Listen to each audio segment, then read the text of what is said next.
Today I've got for you what I call the unsung hero of all dinner parties. We're going to make a spiced onion mix, which combined with potatoes and spinach is going to make a punchy side, or even a fancy main that your guests are sure to love. We'll start with the aloo part. Whoa, let's just gather those together. Aloo means potato, and we want to chop these into fairly large chunks as we want them to hold their shape in the pan. Next up, we'll need a yellow onion, and we'll dice those into about 1-inch pieces so they can take on the spice. Then our final main ingredient is the spinach, and I'm going to add some salt and pepper and leave that to the side while we make our spice mix.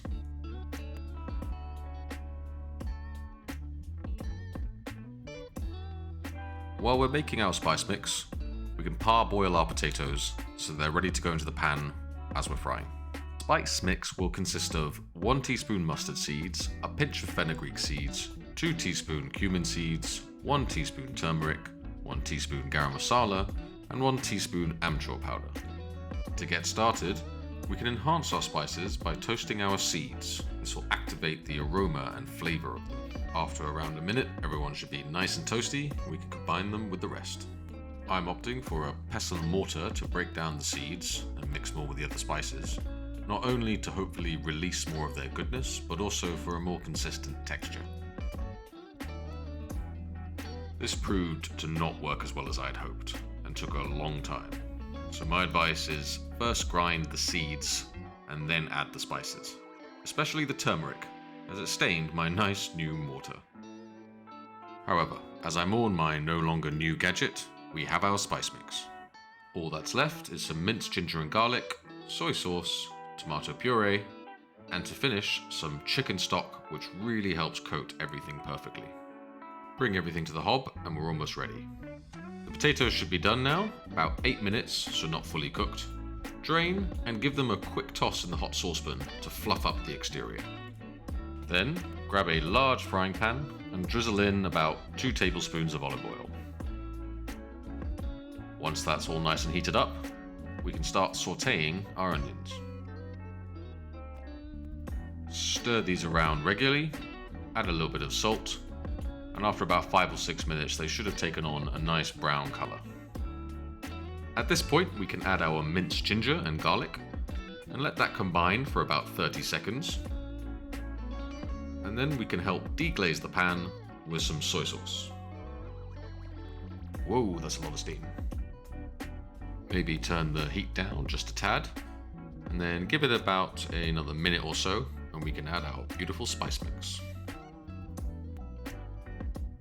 Mix that in with the onion, and then we can add some tomato puree in to add a bit of richness.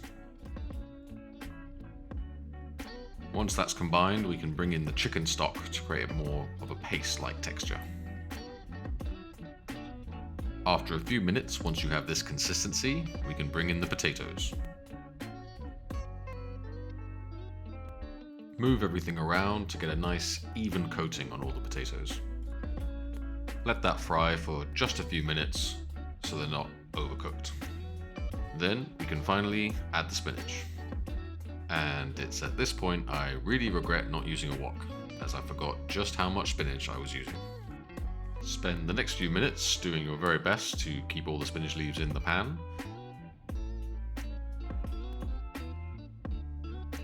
And once they've wilted a bit, you can deglaze the bottom of the pan with some hot water if needed.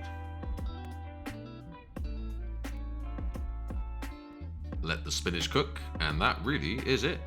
An aromatic, tasty dish done in no time. Now for the best part. Let's plate it up. We'll start with a classic plating. Definitely get yourself one of these bowls. They are perfect for that authentic Indian look. For a Western twist, add some bacon for contrasting colour and some saltiness. Maybe some naan bread, and that's all this really needs. Pretty good for a side to serve at the table. If you want it as a main, I think a fancier route would work well. I start with creating a pile inside a ring mould. This will act as the centre. Then I'm going with a cucumber writer spread in the matching curve. I'll add the recipe for this in the description. place some cucumber slices in a nice pattern for a palate cleanser. And then, as this is a main, I've decided to use a poached egg to bring a protein, but also give height to the dish, almost like a crown for the Aloo Palak. Remove the mould, and there we have definitely a more chefy serving of Aloo Palak than I usually come across. But especially with a perfectly poached egg, I think this will really wow your guests. Finally, I think another nice touch at a dinner party is serving individual little portions. And I just happen to have some golden matching meze bowls, which I think look perfect for this. Assemble them all in a nice line. Perhaps add a bit of parsley on top for effect. Beautiful. And there we have a perfect tray to hand around. Probably going to need a little spoon for each if you're going to do that. But overall, I think 3 great options for serving a really versatile addition to your dinner party arsenal. And there you have it.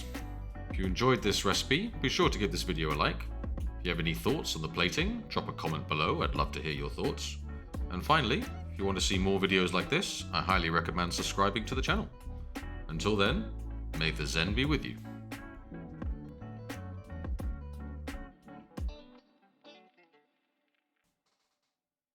Whoa, that was close. Whoa, not again. Wait. Okay. I think